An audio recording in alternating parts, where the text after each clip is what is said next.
Hey everyone, welcome to another episode of Coffee HEMA with me, Jamie McKeever. You get a slightly different angle today because I've got some props that I'm planning on using, and it's easier to show them here.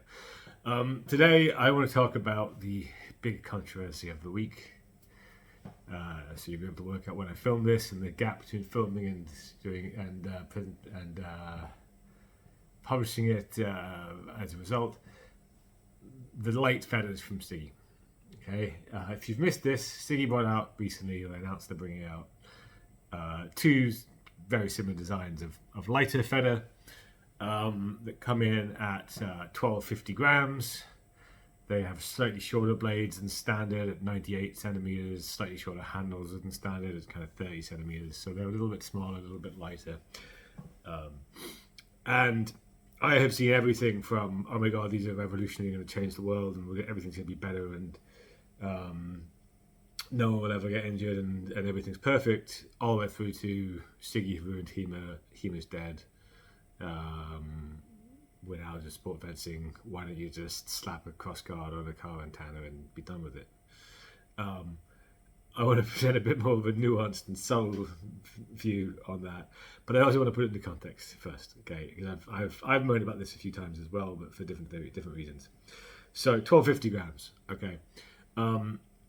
I think the average feather right now is about 1550, so it's 300 grams lighter than that. But that average is something that you need to think about because it's crept up over the years since I've done HEMA. My first feather was 1350 grams, so it's already gone up quite significantly since then. I've got a couple of swords here, right? This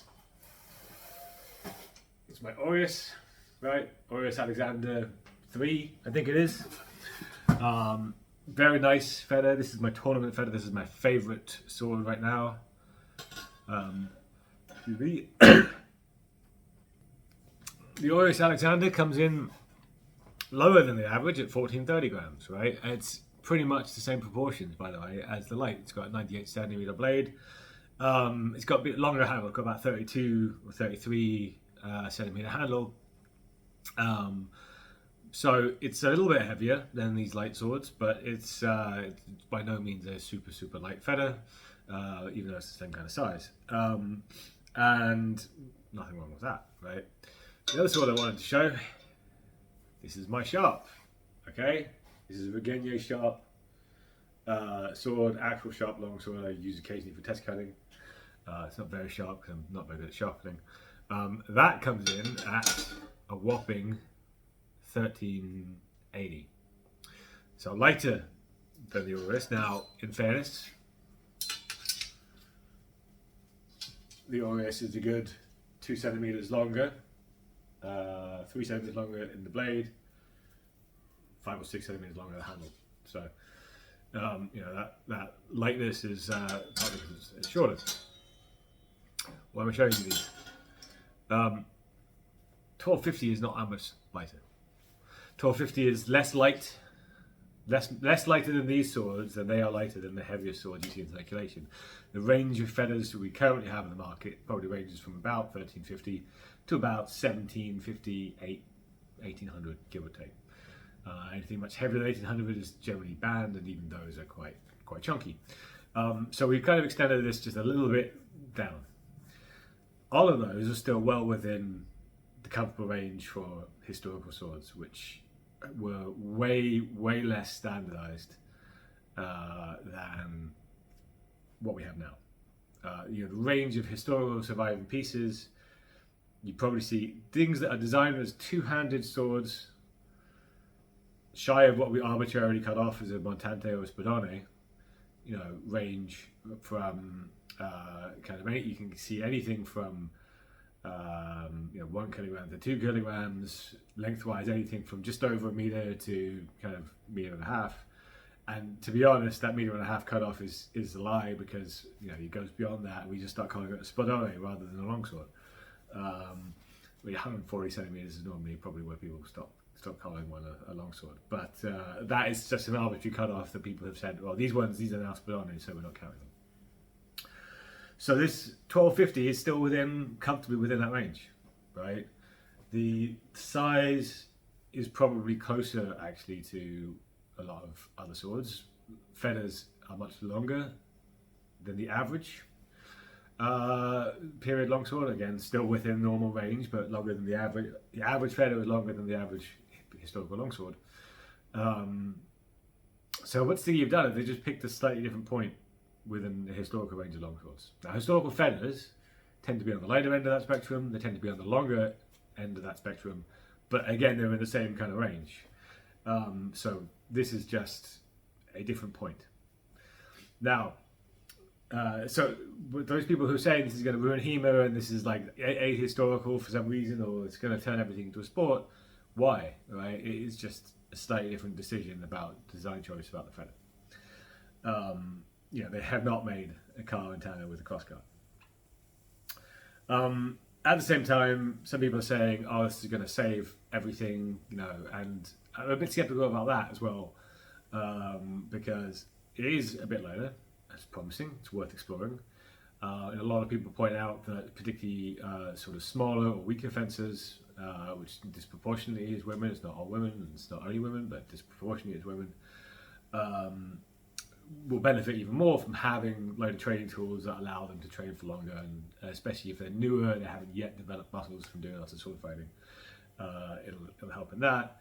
And as well, there was the argument that there's less mass, so it'll hit less hard. People debate. People sometimes say, well, it's less mass, so you go faster. Don't think we know. And ultimately, I think there's some good reasons for thinking why it might be indeed safer and particularly beneficial to some fencers over others. But fundamentally, the main point I want to make is we don't fucking know, right? There is no rigorous testing of kit in HEMA. No one has done a speed test to see if you have a lighter feather, do you swing, your feather is 10% lighter, do you swing 10% harder or 20% harder? Could test it, but we haven't. And for the most part, SIGI have announced, and people have seen a couple of pictures and looked at a couple of stats, and come to a conclusion that, frankly, none of them have any information really to speak of on this, because most of them have not used a 1250 gram 98 centimeter blade feather. I'm fortunate to have used, with quite regularity, probably about a dozen feathers, longswords, whatever you want to call them, that I've used regularly, not just like one-off or tried it, but used either regularly in the club or regularly in tournaments, or borrowed at World of Sparring. Because I like to swap swords around. I think it's very useful for training. You do notice the difference. At the same time, the heavier swords I've used, definitely I notice move differently, and I have to behave differently with them. At the same time, I've not particularly injured anybody with any of those. 2 injuries I think I've caused in my 10 years of fencing. Neither of them I'm going to blame on the sword.